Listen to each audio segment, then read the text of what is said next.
Šiais metais Komota pradės savo 30-uosius gyvavimo metus. Nu, kaip sakykim, kokį nors linksmesnę istoriją, kaip sakėt, prisiminiau vieną, ten kažką apie 28 metų senumo.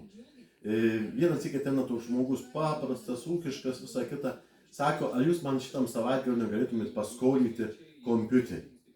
Klausiu, kokį jums reikia. Sako, man nesvarbu, aš jo nejungsiu, tik man jūs jį paskolinkit, nes sako, ten tolimas mano draugas buvęs atvažiuoja pas mane į svečius.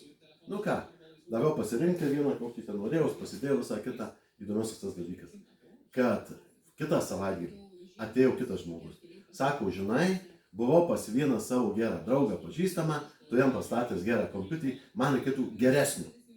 Sakau, tai kokio geresnio? Nesvarbu kokio, bet geresnio negu jo, nes jis dabar pas mane atvažiuos į svečius.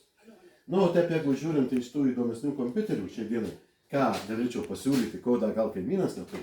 Tai atsakykime tokį paprastą kompiuteriuką, jo vardas Yoga, jis kainuoja nelabai daug, dėl kainos galim tartis, čia biskį virš 300, bet yra toks momentas.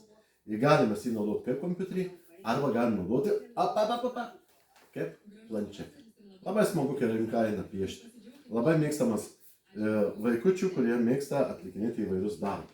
Taip pat yra dar įdomesnis toks kompiuteris, visas viename. Čia yra visas kompiuteris. Reikia tai jungti, kai matėte, į rozetę.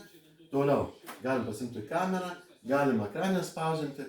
Jo kaina yra virš 400, šiek tiek.